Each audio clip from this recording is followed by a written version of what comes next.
8 de la mañana, 49 minutos. Ya está con nosotros Agustina Bordigoni para hablar de política internacional. Agus, ¿cómo va? Buen día, ¿todo bien? Buenos días, ¿todo bien? ¿Cómo estás? Muy bien, muy bien. Bueno, Agus, elecciones en Brasil, como lo habías adelantado, se polarizó la elección. Lula-Bolsonaro, Bolsonaro-Lula, y ahora el próximo 30 de este mes se define si Brasil tiene nuevo presidente. ¿Que tendrá nuevo presidente? ¿Habrá reelección o será Lula el que ocupe su lugar? Bueno, sí, el 30 de octubre se define la elección entre las dos personas de las que hablábamos, ¿no? De las que veníamos hablando hace un tiempo.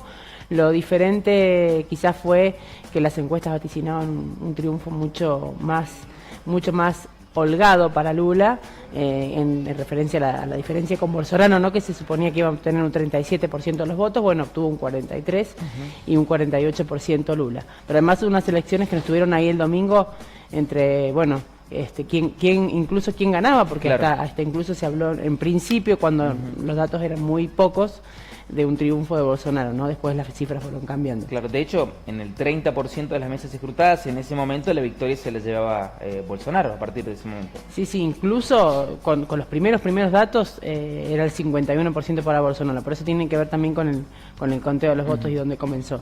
De todas maneras, la sorpresa sí fue, por un lado el amplio apoyo, digamos, que tuvo Bolsonaro, más amplio del que se esperaba, y otras figuras como Simone Tebet, que también hablamos de ella, ¿no?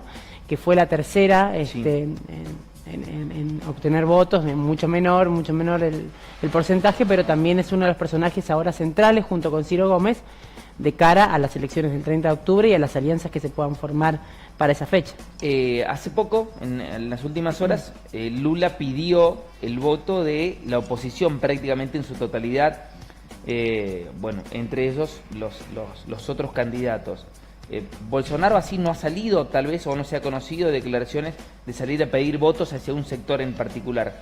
¿Cuáles son los sectores que ahora deben conquistar? Porque me imagino que también Lula debe captar esa parte de la derecha que quedó media enojada tal vez con Bolsonaro, y Bolsonaro esa parte de la izquierda que no lo acompañó a Lula. Bueno, Simone Tebet representa a la centro derecha y Ciro Gómez a la centro izquierda. Digamos, Lula lo que... Bolsonaro no dijo nada sobre eso, pero sí lo que dijo Lula es que, digamos, lo que va a hacer Lula, lo que van a tratar de hacer los dos es conquistar los votos de estos dos candidatos. Recordemos además que fue una elección, como vos decías recién, muy polarizada, es decir, el 92% de los votos fueron para Lula o para Bolsonaro. Es muy poco el porcentaje que quedó afuera de esos dos personajes tan antagónicos, tan diferentes y que proponen modelos de país tan diferentes. Ahora la clave van a ser los votos de Simone Tebet, de Ciro Gómez, y los votos de quienes se abstuvieron, aunque es muy poco probable que estos votos se puedan conquistar de alguna manera, porque son personas a las que no les interesó. ¿20% de abstención? Un 20% de abstención. Y son personas a las que no les interesó votar en primera vuelta, difícilmente vayan a votar en la segunda, ¿no? Al contrario, quizás hay más abstenciones en la segunda que en la primera.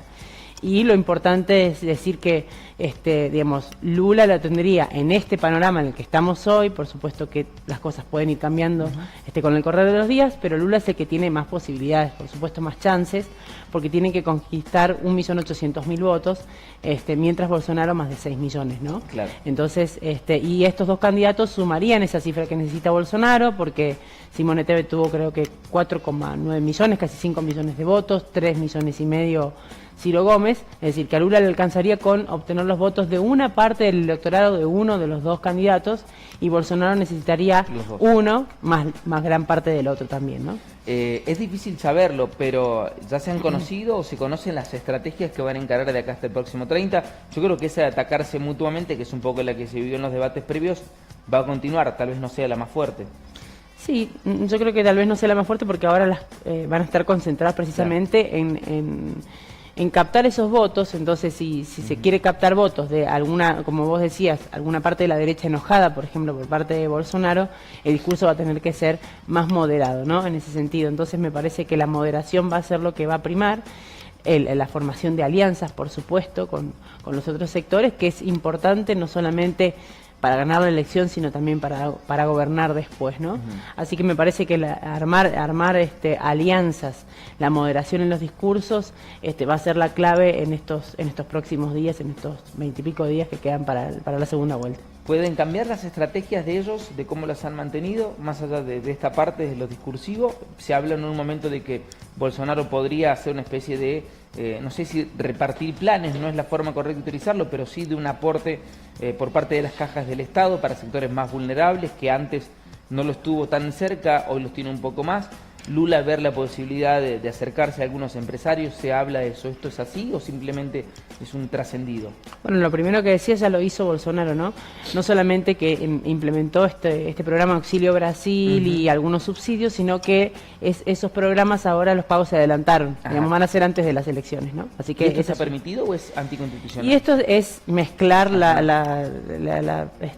digamos, es lo que sucede en muchos países y por eso a veces los candidatos que están gobernando tienen más posibilidades, más chances de ganar, ¿no?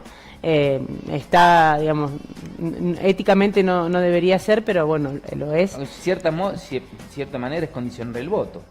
Y en cierta manera sí, y es en eso en lo que confía Bolsonaro, ¿no? Porque la economía se fue recuperando un poco, porque con estos subsidios los precios bajaron, a pesar de que el país sigue teniendo una inflación del 8% con respecto al año pasado. Entonces, bueno, esa es la estrategia de Bolsonaro, utilizar el aparato del Estado para, digamos, llegar a estos días de la mejor manera posible. De todas maneras, insisto, es mucho más difícil para él conseguir 6,5 millones de votos, más de 6 millones de votos, que conseguir 1.800.000, pero todo puede pasar, y lo vimos el domingo pasado, ¿no? Más allá de la relación, que definitivamente existe una mejor relación por parte del oficialismo para con Lula, ¿qué le conviene más a nuestro país? Analizándolo desde el plano político, si hablamos de conveniencia o no, ¿que siga gobernando Bolsonaro o que se acerque Lula? Por ahí es un poco más jugar con el antecedente que con... Bueno, es que una de las características del gobierno de Bolsonaro fue centrarse en lo nacional y cambiar un poco la estrategia que mantuvo Lula de una alianza con la región, ¿no? Entonces, en el caso de Argentina y de la región entera, y yo creo que a nivel Brasil también, a nivel internacional, porque Brasil se convirtió un poco en una paria internacional con Bolsonaro, no solamente en la región, sino en el resto del mundo también. Tuvo esos conflictos con Macron, por ejemplo, ¿no? Por burlarse de su esposa, digamos, cuestiones diplomáticas que fueron más allá y que yo creo que por supuesto más beneficioso para la región sería un triunfo de Lula en lo que respecta a la integración regional, en lo que respecta al Mercosur, y su relación con el exterior también, porque el acuerdo que siempre buscó Mercosur con la Unión Europea también entró en dificultades, digamos, por la política ambiental de Bolsonaro, ¿no? Que permitió la deforestación, un incremento de la deforestación impresionante. Entonces creo que, por supuesto, sería más beneficioso en cuanto a integración regional, en cuanto a Mercosur, que ganara Lula, por lo menos si es el Lula que gobernó durante 2003 y 2010 en Brasil, ¿no? Muy bien. Agus, gracias como siempre, un placer. Gracias a vos. Hasta la próxima. Agustina Bordigoni y el análisis de la política internacional.